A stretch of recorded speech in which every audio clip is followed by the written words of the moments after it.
Mari kita mengakui iman kita, Yesus adalah Kristus, Anak Allah yang hidup. Mari kita saling memberi salam. Mari kita membanggakan Yesus Kristus. Itu adalah tujuan hidup kita.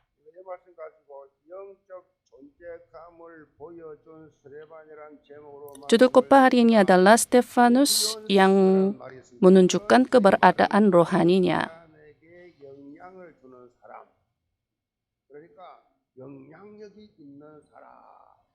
Ini mengacu pada seorang yang memberi pengaruh kepada orang lain.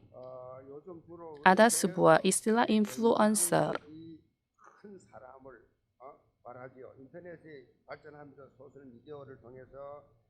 Terutama seorang yang memiliki pengaruh besar dalam social network service. Istilah ini muncul karena pengaruh media sosial telah sangat berkembang dengan perkembangan internet. Mereka memberi pengaruh kepada media sosial melalui YouTube, Instagram, Facebook dengan foto, artikel, video yang dibuat mereka sambil mendapatkan popularitas dan uang. Dengan kata lain, mereka membuat konten di berbagai bidang seperti makanan, perjalanan, kesehatan, kecantikan, politik, ekonomi, pendidikan, dan lain-lain untuk menarik hati dan mempengaruhi masyarakat. Untuk menarik hati dan mempengaruhi. Belakangan ini kebanyakan perusahaan menggunakan pemasaran melalui influencer ini. Dalam teks hari ini muncul seorang influencer rohani yang berbeda dengan influencer tersebut. Dia adalah si Stefanus. Ketika kita memikirkan Stefanus, dua hal muncul dalam pikiran kita. Yang pertama, dia adalah pekerja di gereja mula-mula yang dipilih sebagai orang penuh dengan hikmat dan roh. Sebagaimana khotbah kemarin. Yang lainnya, dia adalah martir pertama dalam sejarah kekristenan. Makna nama Stefanus adalah mahkota dalam bahasa Yunani. Makna adalah mahkota. Sesuai dengan namanya, ia menjalani kehidupan yang diberi mahkota oleh Tuhan. Yakni dia menjalani kehidupan yang menunjukkan keberadaan rohaninya sebagaimana judul khotbah hari ini. Firman dari Kisah Para Rasul menunjukkan bagaimana Injil Tuhan telah tersebar setelah pelayanan publik Yesus.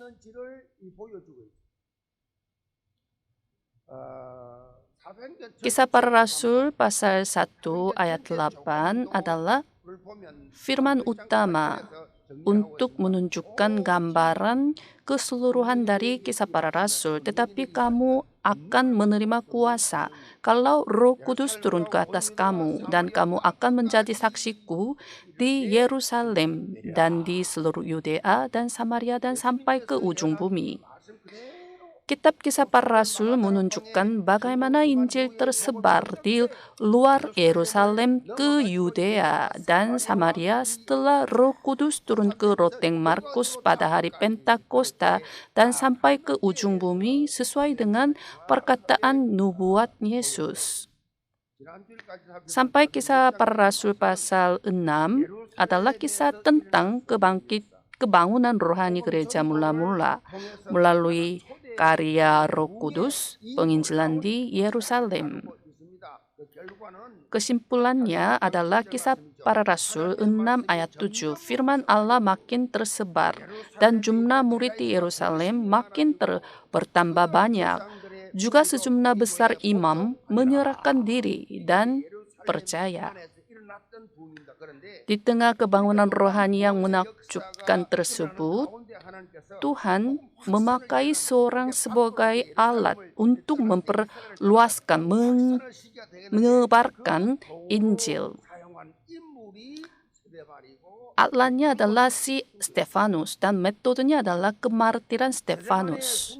Kemartiran Stefanus menjadi pemicu untuk menyebarkan Injil yang terbatas di Yerusalem. Saya memberkati setiap jemaat gereja, anggota gereja Yewon. Kiranya saudara dapat menjadi seorang influencer rohani dan influencer Injil yang menyebarkan Injil untuk mendapat mahkota kemuliaan.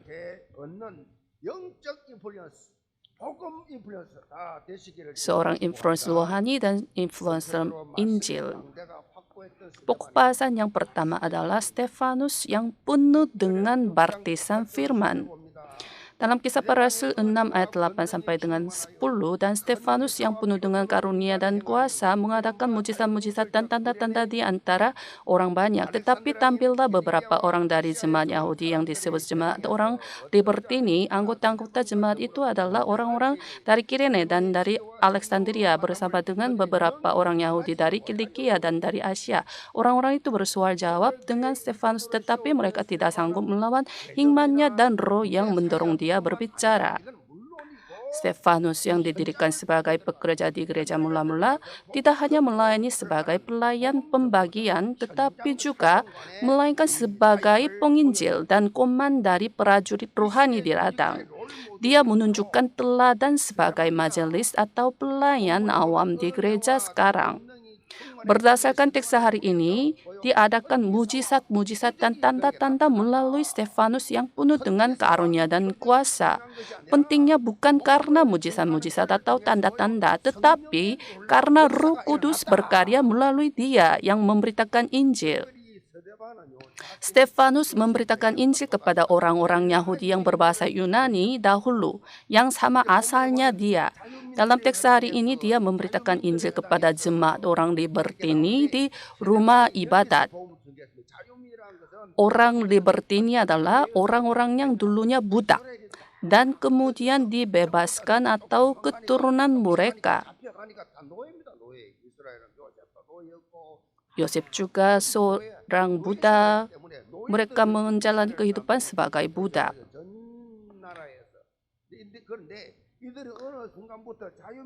Mereka kembali ke Yerusalem, dibebaskan.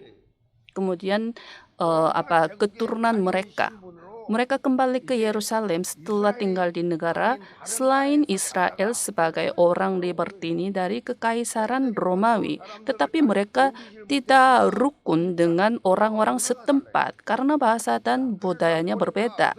Jadi meskipun ada sebuah bait suci di Yerusalem, mereka membangun sebuah rumah ibadat yang lain untuk menjalani kehidupan beriman mereka dengan orang-orang yang sama asalnya. Jika ada 10 orang Yahudi pria dewasa, mereka boleh membangun rumah ibadat berdasarkan peraturan orang Yahudi. 10 orang itu berdasarkan janji Tuhan kepada Abraham dalam Kejadian pasal 18 bahwa jika ada 10 orang benar dalam kota Sodom, Tuhan akan mengampuni seluruh tempat itu karena mereka. 10 orang benar.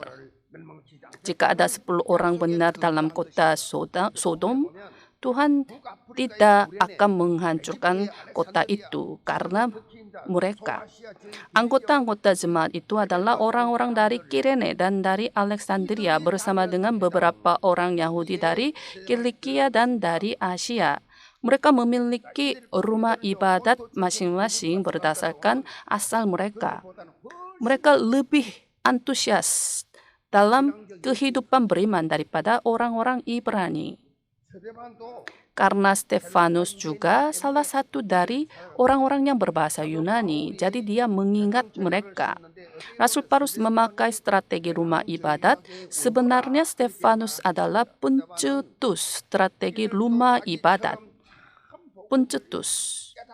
Stefanus ingin mereka memahami Injil yang benar sebagaimana dirinya. Jadi dia masuk ke rumah ibadat. Namun, mereka yang setia pada ide-ide Yahudi tidak menerima Injil penyaliban dan kebangkitan Yesus Kristus yang dikopakan oleh Stefanus. Akhirnya menimbulkan perdebatan. Tetapi mereka tidak sanggup melawan hikmatnya dan roh yang mendorong dia berbicara. Maka mereka memfitnah dan menuduh Stefanus di hadapan Mahkamah Agama Sanhedrin.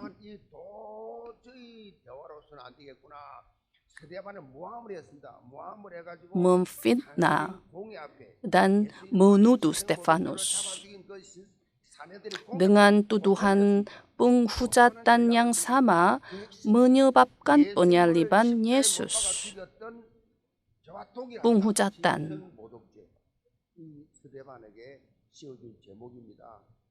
Penghujatan. Dikatakan bahwa Stefanus memberikan pesan yang bertentangan dengan kepercayaan mereka yang ada tentang hukuman Taurat dan tempat kudus yang mereka hargai lebih dari hidup mereka. Dikatakan bahwa Stefanus membuat omong kosong bahwa hukum Taurat dari Musa telah digenapi sepenuhnya melalui Yesus dan khususnya akan merebutkan tempat kudus.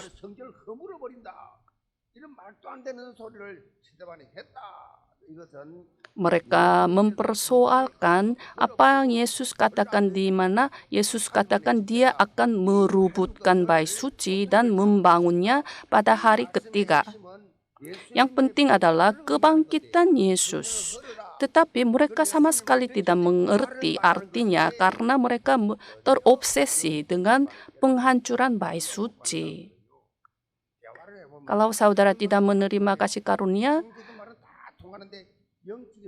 hal-hal perkataan-perkataan duniawi berkomunikasi, tetapi perkataan rohani tidak berkomunikasi.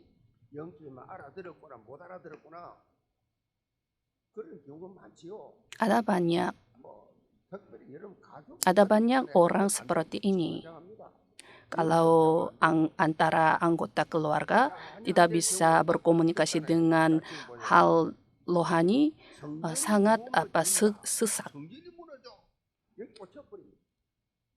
Mereka terobsesi dengan penghancuran bait suci, penghancuran tempat kudus. Akhirnya Stefanus ke hadapan Mahkamah Agama. Kata imam besar, benarkah demikian? Benarkah demikian?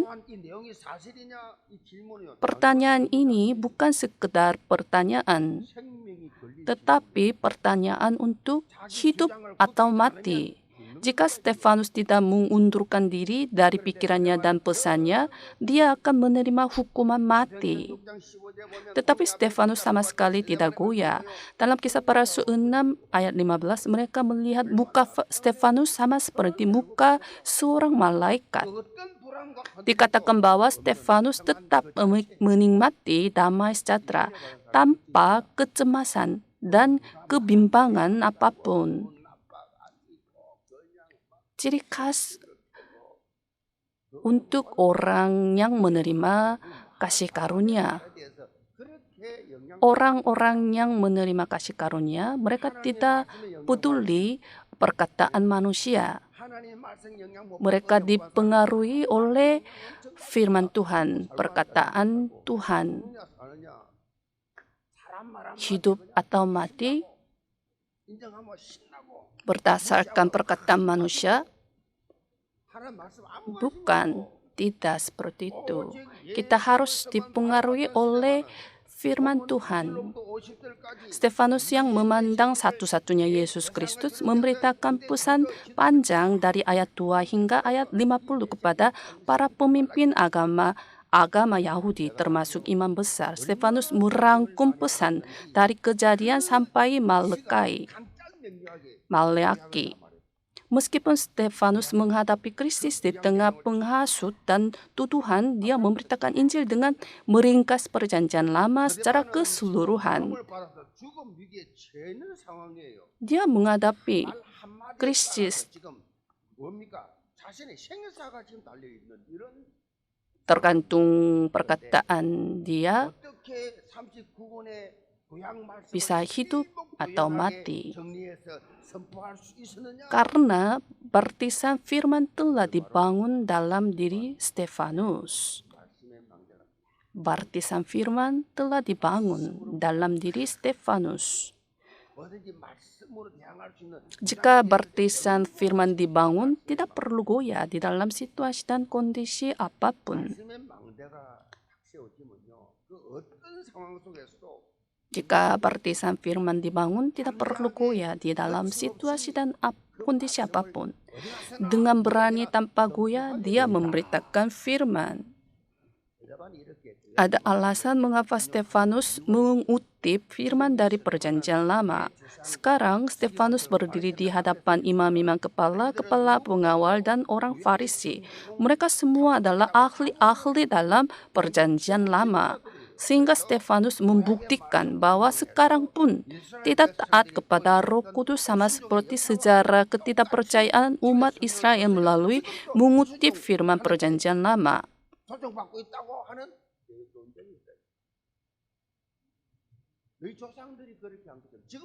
Leluhur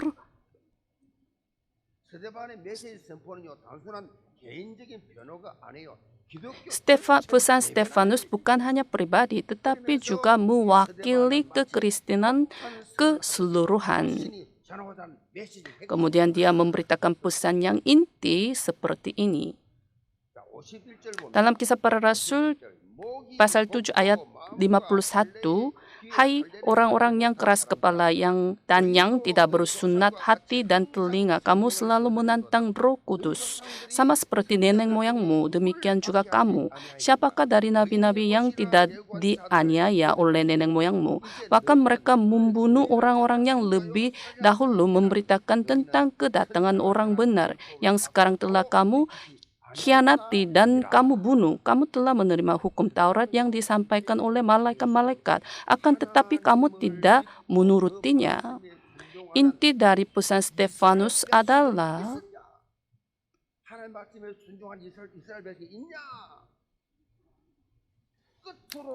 adakah nenek moyang yang mengikuti firman Tuhan? Mereka memberontakkan firman Tuhan, melanggar firman Tuhan. Mereka orang-orang yang tidak percaya. Inti dari pesan Stefanus,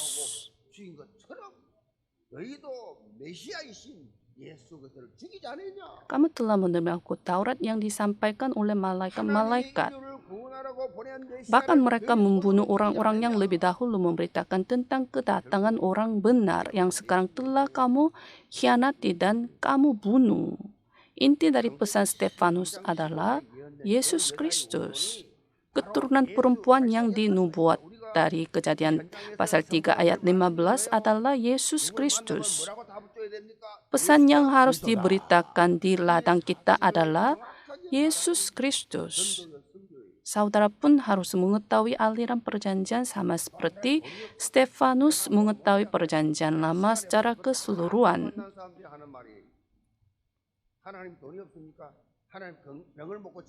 Apakah Tuhan tidak punya uang?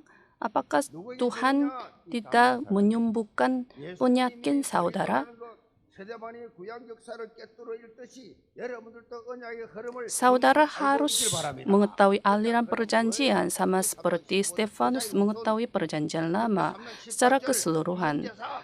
Kejadian pasal 3 ayat 15, keturunan perempuan Keluaran 3 pasal 18, pengorbanan darah. Matius 16:16, Yesus adalah Kristus. Matius 28 ayat 16 sampai dengan 20, Kisah Para Rasul 1 ayat 8, penginjilan wilayah, suku, 237 bangsa dan 5.000 suku. Kalau Roh Kudus turun ke atas kamu. Jika saudara membaca buku saudara harus memurnikan ladang saudara masing-masing dengan memegang aliran perjanjian ini. Jika saya membaca buku berjudul Yesus adalah Kristus yang ditulis oleh saya sudah memberi buku ini kepada semua anggota jemaat Yewon gereja Yewon. Coba menulis buku tulis sambil membaca buku berjudul Yesus adalah Kristus. Coba merangkum Alkitab 66 dari Kejadian sampai Malakai, Wahyu. Ketika saudara meringkas rangkuman Alkitab, saudara bisa menyampaikan inti kepada orang lain yang belum kenal Tuhan.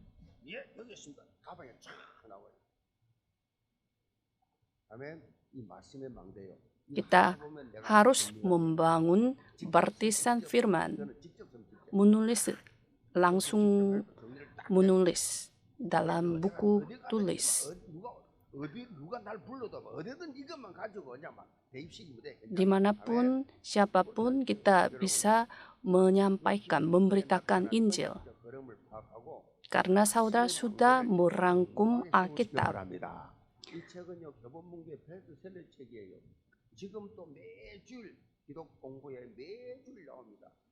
Buku ini sangat terkenal. Saudara bisa membeli di toko buku Gyobo. Secara khusus, kehidupan yang tidak melewatkan aliran firman mimbar setiap hari Minggu adalah kunci untuk membangun baptisan firman. Jika saudara menerapkan firman mimbar dalam kehidupan saudara selama 24 jam sehari, yang selebihnya akan dibangun dengan sendirinya. Tidak apa-apa, walaupun saudara jatuh, walaupun saudara lemah, lelah. Jika saudara menerapkan firman mimbar dalam kehidupan saudara, apa itu 24 jam bersama dengan firman mimbar? Itu untuk membangun baptisan doa. Dengan demikian saudara membangun baptisan saudara. Itu akan mengalir ke dalam keluarga, gereja, tempat kerja, tempat studi, dan wilayah dengan sendirinya. Ini adalah kehidupan membangun baptisan ladang. Pokok bahasan yang kedua adalah Stefanus Martir yang mengubah zaman. Dalam ayat 54, ketika anggota-anggota mahkamah agama itu mendengar semuanya itu sangat tertusuk hati mereka, maka mereka menyambutnya dengan gertakan gigi. Ini adalah reaksi imam-imam kepala pengawal, dan orang Farisi setelah mendengar pesan Stefanus. Mereka merasa syok. Tertusuk hati di sini berarti Stefanus mengatakan intinya dengan akurat dan tepat. Meskipun mereka pasti menyadari kesalahan mereka setelah mendengar pesan Stefanus. Padahal mereka marah dan menyerang Stefanus. Tetapi mereka menyeret dia keluar kota lalu melemparinya.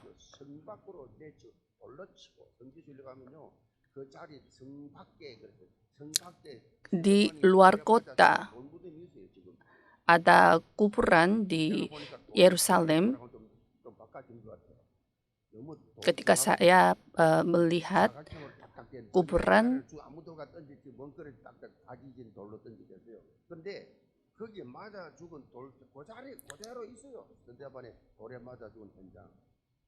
ada kuburan Stefanus di Yerusalem sampai sekarang. Ini peristiwa yang benar, nyata.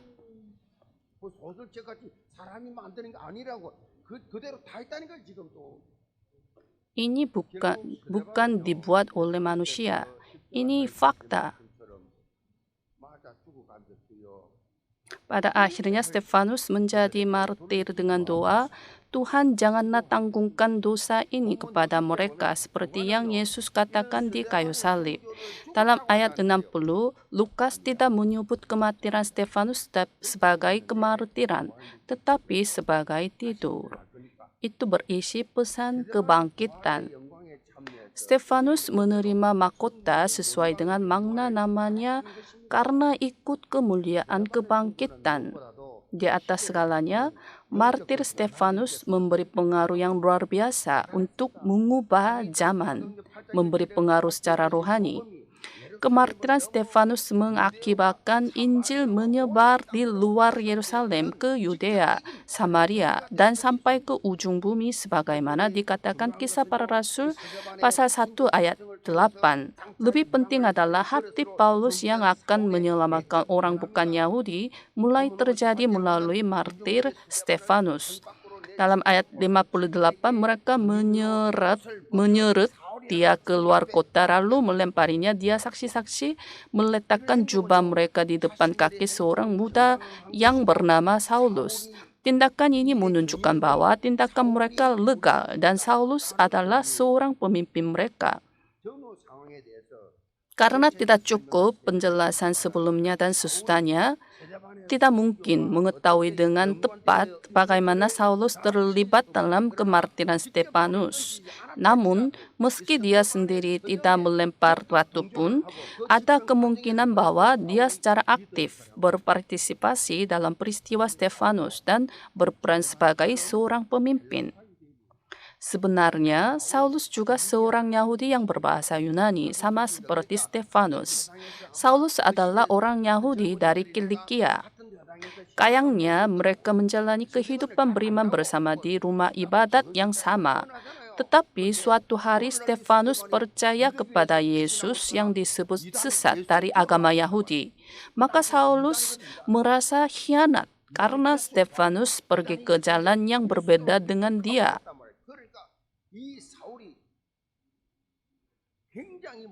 Maka Saulus merasa khianat karena Stefanus pergi ke jalan yang berbeda dengan dia. Dalam Kisah Para Rasul pasal 8 ayat 1, Saulus juga setuju bahwa Stefanus mati dibunuh.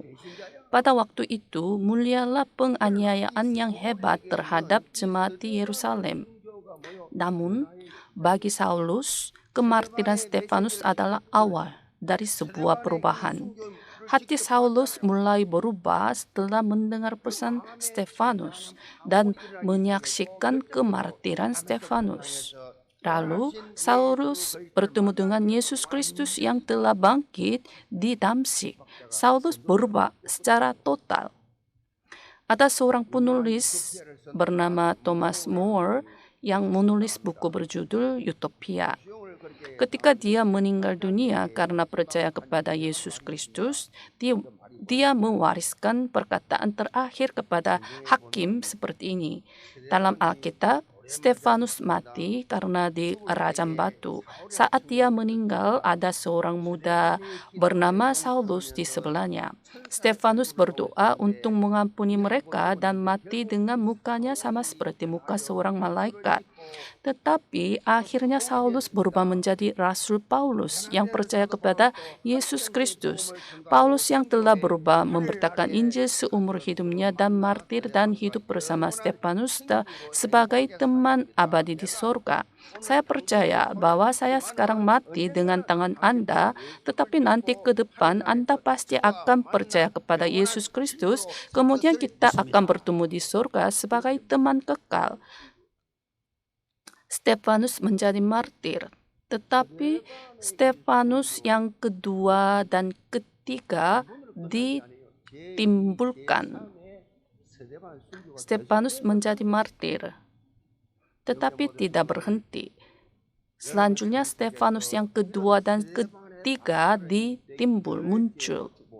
Saya memberkati setiap anggota gereja Yewon. Kiranya saudara dapat menjalani kehidupan sama seperti Stefanus. Sebagai kesimpulan, ada sebuah buku berjudul "Apa yang telah kamu lakukan?" Buku ini ditulis oleh misionaris Ibu Lee yang merupakan mantan koordinator di Universitas California, Amerika Serikat. Dia datang bersama suaminya untuk menghadiri sebuah seminar yang diadakan di Korsel. Pada waktu itu dia mendengar suara Tuhan. Suaranya berkata seperti ini, "Aku telah memberimu hal-hal yang baik dan banyak karunia, tetapi apa yang telah kamu lakukan?" Perkataan singkat ini mengubah kehidupan penulis dan suaminya. Saudara pun harus menerima suara Tuhan dalam batin saudara. Saya mendengar suara Tuhan, kemudian saya mulai belajar STT, teologi, kemudian saya menjadi pendeta, kemudian saya membangun gereja Yewon. Melalui hanya suara Tuhan. Saya tidak mau menjadi pendeta, saya tidak mau menjadi seorang penginjil, tetapi Tuhan memberi suaramu kepada saya. Kemudian saya ikuti saja, saya taat suara Tuhan. Perkataan singkat ini mengubah kehidupan penulis dan suaminya. Dia telah menjalani kehidupan sebagai penginjil, dosen, misionaris, pendeta di hadapan panggilan Tuhan untuk menjangkau tempat di mana belum kenal dan belum kembang. Apa yang telah kamu lakukan? Saya harap setiap saudara dapat menjawab dengan gembira yang akan Tuhan tanyakan kepada kita di masa depan. Saya memberkati setiap anggota gereja Yewon. Kiranya saudara dapat menjadi tokoh utama dari 3 gerakan yang menerima mahkota kemenangan dan mahkota kemuliaan dengan menjalani kehidupan yang ada keberadaan rohani seperti Stefanus dan Paulus, Rasul Paulus. Mari kita berdoa. Kiranya Tuhan memberi mahkota. Apa yang telah kamu lakukan, kiranya kami dapat menjawab dengan berani dan dengan sungguh-sungguh.